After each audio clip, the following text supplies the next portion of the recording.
You coming in, Bubby? What are you doing? Hey, Jimber Timber.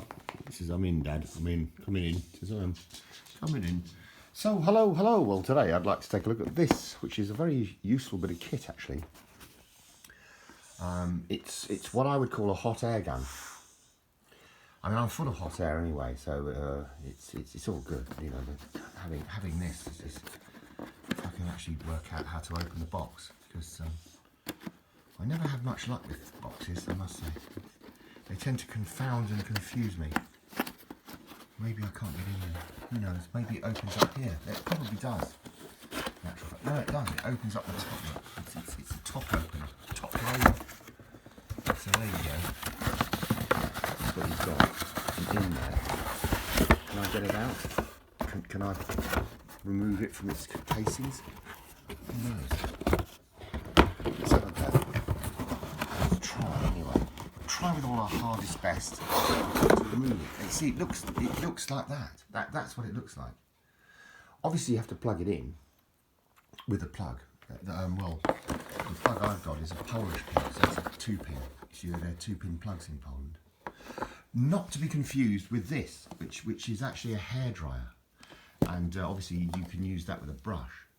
But if you confuse the two, beware, because this will remove your hair, in actual fact, and you'll find yourself extraordinarily hairless.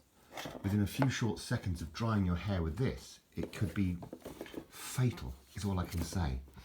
There are 2 settings. There's 1 and there's 2. And it gets hot. It actually does get hot. This one's made by Topex and it's 1500 watts, so you have to be careful when you're using it. You have to kind of give it some, you know, but then give it a break, because it overheats and it tends to flick the trip switches on your fuse box. Don't ask me why, but it does. And ultimately that's a problem, because then you're without power for a while until you've worked out where the fuse boxes are, sort of thing. Luckily, I know where mine are now, thanks to mostly this tool. But it's very good for removing paint. It's very good for removing hair. If you fancy a new haircut, then go for it. But I would suggest you just keep the hair on your head and then dry it with that. You know, it's a lot easier. This was bought for me by my dad, a Philips hairdryer. It's a very useful tool, in actual fact. I used to dry the dog when we've been out in the rain and stuff like that. Salon compact, you see it says on there. Well, I'm not so sure if they have these in hairdressers' salons. Probably not, unless of course they're removing paint from something.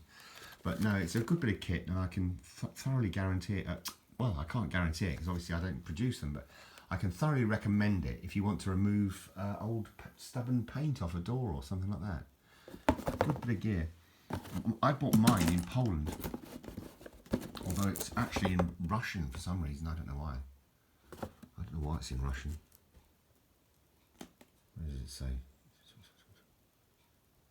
It was made in Warsaw. So what possessed them to go into Russian? Lord only knows. Włącznik. There you go. Włącznik is the switch. So you either have 375 degrees Celsius or 495 degrees Celsius. So obviously that will definitely dry your hair and turn it pubic. It'll turn it curly, I can tell you. No matter how straight your hair is on your head, it'll go very curly if you use this as a hairdryer. That's a fact. I'm joking, of course. Please bear with me with my jokes. They're particularly rubbish, aren't they? So that's only 1400 watts, so it's a lot less, and it won't create anywhere near the temperatures that this paint stripper thing will do. So anyway, all the very best wishes. I'll leave you on Jimmy, because that's the best place to leave, isn't it, really? Jimmy, you all right, mate? You had anything to eat? What do you think? He said, look at the state of my fat stomach. Look at my fat stomach. He said, I've had plenty to eat, Dad. Cheers.